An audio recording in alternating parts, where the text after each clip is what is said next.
Bike technician owner வணக்கம். நான் பேசுகிறேன். இது வந்து AS 200 NS 200 மாதிரி இதுவும் பார்த்திங்கன்னா வயரிங்லாம் அதே மாதிரி தான் இருக்கும். வண்டி கொஞ்சம் அவுட்லுக் போட்டு வித்தியாசமாக இருக்கும். மற்றபடி எல்லாமே கிட்டத்தட்ட வந்து ஒரு NS 200 மாதிரி தான் வயரிங்கு, அப்புறம் ரேடியேட்டர், கூலண்ட்டு, ஸோ இந்த மாதிரி எல்லா விஷயங்களுமே கிட்டத்தட்ட ஒரே மாதிரி தான் இருக்கும். இதில் என்ன பிரச்சனைன்னு பார்த்தீங்கன்னா, வண்டியை வந்து ஸ்டார்ட் பண்ணுறோம். ஸ்டார்ட் பண்ணிவிட்டு ரேஸ் பண்ணும்போது இன்ஜின் ஹீட் சிம்பிள், அதாவது ஓவர் ஹீட் சிம்பிள், இன்ஜின் வந்து ஓவர் ஹீட் சூடான மாதிரி காமிக்குது.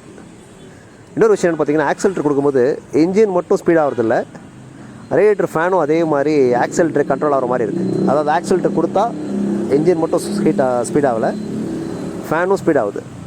இப்போ என்ன பிரச்சனைனா, ஃபேனும் எரிஞ்சு போயிடுச்சு, அதுக்கப்புறம் வந்து ரேடியேட்டரும் பிரச்சனை இருந்துச்சு. ஸோ ரெண்டும் மாற்றியாச்சு. ரெண்டும் மாற்றினதுக்கப்புறம் பார்த்தீங்கன்னா ஃபேன் தொடர்ச்சியாக ஓடுது. ஸோ கஸ்டமர் வந்து இப்படி தான் தொடர்ச்சியாக ஓடிட்டு இருந்திருக்காங்க.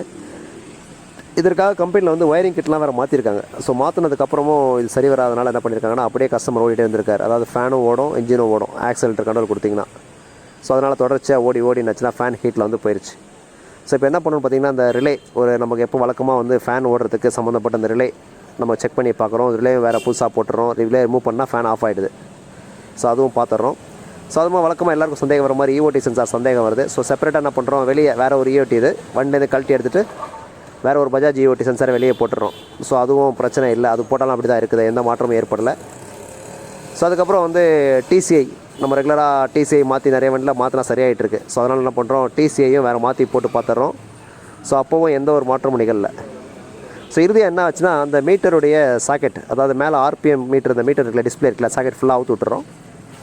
அதை ரிமூவ் பண்ணிட்டா என்ன ஆகுதுன்னா, இப்போ நமக்கு ஃபேன் ஆஃப் ஆயிடுச்சு. ஸோ எவ்வளோ ரேஸ் பண்ணாலும் பார்த்திங்கன்னா அந்த ஆக்சிலேட்டர் கண்ட்ரோல் வந்து இந்த ஃபேனுக்கு போகல, இன்ஜின் மட்டும் ரேஸ் ஆகுது, கட் ஆகுது, ஃபேன் வந்து ஓடலை, கரெக்டாக இருக்குது. ஸோ இப்போ என்னென்னா, மீட்டர் மட்டும் ஒர்க் ஆகாது. உடனே என்ன பண்ணுறோம், வேறு ஒரு மீட்டர் போட்டு என்ன பண்ணுறோம், செக் பண்ணி பார்க்குறோம். சந்தேகம் வந்து மீட்டர் மேலே வந்துருச்சு உடனே. ஸோ உடனே வேறு ஒரு NS மீட்டர் எடுத்து தனியாக என்ன பண்ணுறோம், போட்டு கனெக்ஷன் பண்ணி பார்க்குறோம். கனெக்ஷன் பண்ணி பார்த்தா இந்த ஃபேன் வந்து ஆஃப் ஆகிடுது, இந்த இன்ஜின் ஹீட் ஆகிறது காமிக்கவே இல்லை. ஸோ உடனே என்ன பண்ணுறோம், அதே மாதிரி என்ன பண்ணுறோம், இந்த EOT சென்சார் ரிமூவ் பண்ணால் வண்டி வந்து ஃபேன் ஓடும் பார்த்திங்களா, அதே மாதிரி வந்து ஃபேன் ஓடுது இப்போ கரெக்டாக. ஸோ EOT சென்சார் ரிமூவ் பண்ணால் மட்டும்தான் ஃபேன் ஓடுது, கண்டிப்பாக ஓவர் ஹீட் ஆனால் மட்டும்தான் ஃபேன் ஓடும் அப்படின்றது ஒரு நம்பிக்கை வந்திருக்கு. ஸோ முழுக்க ஃபால்ட் என்னென்னு பார்த்தீங்கன்னா, நம்மளுடைய ஃப்ரண்ட் மீட்டர் டிஸ்பிளே. ஸோ இந்த மாதிரி ஒரு ஃபால்ட்டை வந்து இது வரைக்கும் நம்ம பார்த்ததில்ல.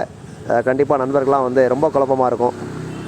அதாவது ஒரு மீட்டரால் இப்படி ஒரு பிரச்சனை வருமா அப்படின்றது நிச்சயமாக வந்து ஒரு புதுமையாக தான் இருக்கும். கண்டிப்பாக ஒரு ஆச்சரியமான விஷயந்தான்.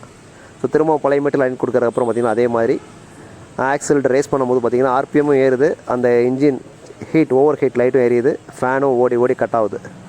ஸோ இந்த வழியில் வந்து மீட்டர் தான் பிரச்சனை. ஸோ இது வந்து கண்டுபிடிக்க முடியாதனால ஒயரிங் கிட்லாம் மாற்ற வேண்டிய சூழ்நிலை கம்பெனிக்கு ஏற்பட்டிருக்கு. ஸோ ஏற்பட்டும் பார்த்திங்கன்னா நம்ம மாற்றியும் அந்த பிரச்சனை சொல்யூஷன் சால்வ் ஆகாமல் அந்த வாடிக்கையாளருக்கு பார்த்திங்கன்னா ஃபேன் வந்து எரிஞ்சு போயிருக்கு. ஸோ அதை வந்து இப்போது கரெக்டாக வந்து கண்டுபிடிச்சி இதுதான் ஃபால்ட் அப்படின்றதுக்கு பார்த்திங்கன்னா ஒரு வண்டி தேவைப்பட்டது முதல்ல. ஸோ அதனால் அந்த வண்டியிலேருந்து எனக்கு ஒரு பொருளாக எடுத்து போட்டோம்.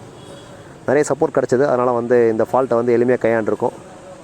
ஸோ இந்த ரிலேவும் புதுசு போட்டாச்சு.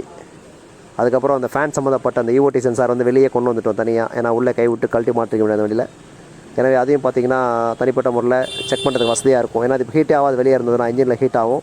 ஸோ ஃபேன் இதனால் ஓடுதான்ற சந்தேகம்லாம் வரும். ஸோ அதை கழட்டி பார்க்காம வெளியே பார்த்துக்கலாம். கண்டிப்பாக இப்படி ஒரு ஃபால்ட் நிச்சயமாக யார் அட்டன் பண்ணியிருந்தாலும் கண்டிப்பாக கமெண்ட் பண்ணுங்கள், ஷேர் பண்ணுங்கள். ஸோ இந்த விஷயத்தை வந்து யாராவது இந்த மாதிரி ஃபால்ட் அட்டன் பண்ணியிருக்கீங்களா, இதுக்காக மீட்டர் மாற்றிருக்கீங்களா அப்படின்றத சொல்லுங்கள். ஸோ இந்த மாதிரி மீட்டர் மாற்றினா இந்த ஃபால்ட்டு சரியாயிடும் அப்படின்ற வரைக்கும் கண்டுபிடிச்சோம். ரொம்ப ஒரு சர்ப்ரைஸாக இருந்தது ஒவ்வொரு வேலையும். நன்றி, வணக்கம்.